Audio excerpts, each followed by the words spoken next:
पलवल की private school association के पदाधिकारियों ने पलवल के आलापुर में आयोजित एक कार्यक्रम में फरीदाबाद लोकसभा सीट से भाजपा प्रत्याशी कृष्णपाल गुर्जर को अपना मत और समर्थन देने का वादा किया। प्राइवेट स्कूल एसोसिएशन के पदाधिकारियों द्वारा एक स्वागत कार्यक्रम का आयोजन किया गया, जिसमें मुख्य अतिथि के रूप में फरीदाबाद लोकसभा सीट से भाजपा प्रत्याशी कृष्णपाल गुर्जर ने शिरकत की। जहां पहुंचने पर उनका जोरदार स्वागत किया गया। भाजपा प्रत्याशी कृष्णपाल गुर्जर ने कहा कि देश की जनता राष्ट्र की निर्माता होती है। आज से 10 साल पहले भारत देश की जनता ने नरेंद्र मोदी देश के प्रधानमंत्री बनाकर देश की बागडोर उन्हें संभालने का काम किया था और फरीदाबाद लोकसभा सीट से उन्हें सांसद बनने का भी काम किया था। और इन 10 सालों में भारत देश का विदेशों तक मान सम्मान बढ़ा है।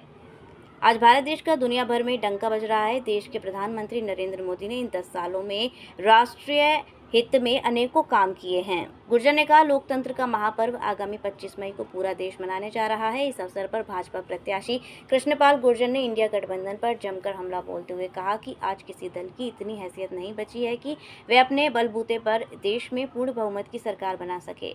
अगर उनकी हैसियत पूर्ण बहुमत की सरकार बनाने की होती तो देश के प्रधानमंत्री नरेंद्र मोदी को हटाने के लिए आज सारे विपक्षी दल एक नहीं होते। जब देश के लोकतंत्र का सबसे बड़ा पर्व चल रहा है और 25 मई को हमने हमारा सांसद कौन हो, देश का नेतृत्व कौन करे, इसका फैसला हम लोगों ने किया। आज से 10 साल पहले आप लोगों ने फैसला किया था नरेंद्र मोदी के हाथ में देश की बागडोर सौंपी और मुझे यहां से सांसद। इन 10 सालों में जो कुछ हुआ, अगर उसकी चर्चा करूंगा तो मैं समझता हूं मेरे अगले के कार्यक्रम सारे हो चुके। और मैं ये भी जानता हूं जो कुछ भी देश में हुआ है वो आप सबसे छुपा हुआ है। इन 10 सालों में दुनिया का नजरिया भारत के प्रति जो बदला है,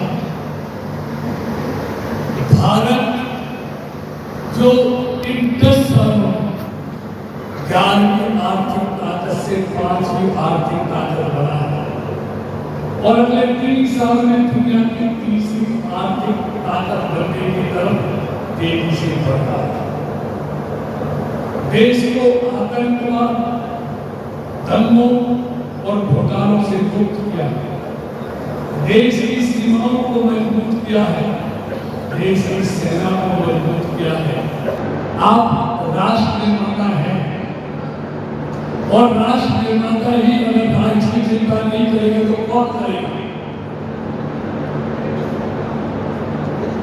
राष्ट्र के निर्माण में कौन सबसे ज्यादा योगदान दे सकता है? कौन पार्टी, कौन नेता राष्ट्र का निर्माण कर सकता है? आपसे बात नहीं जाएगी। भारत की नागरिकता भी और इसीलिए अयोध्या में राम मंदिर बना, क्योंकि पूर्ण बहुमत की सरकार देश में जो फैसले ले सकती है वो मिली जुली सरकारें नहीं ले सकती। तो पहला नंबर तो ये देश के हित में एक मजबूत और पूर्ण बहुमत की सरकार होनी चाहिए, चाहे किसी भी हो। अब सवाल ये खड़ा होगा, ईमानदारी से आप सोचना, आज देश में भारतीय जनता पार्टी के अलावा एक दल ऐसा बता दो जिसकी हैसियत इतनी बची हो, जो अपने दम पर देश के पूर्ण बहुमत की सरकार बना सकता है। बताइए, अगर उनकी हैसियत बची होती, उनकी हैसियत होती तो मोदी को हटाने के लिए सारे एक नहीं होते। उनकी हैसियत नहीं बची, इसलिए सारे मिलकर मोदी को हटाने के लिए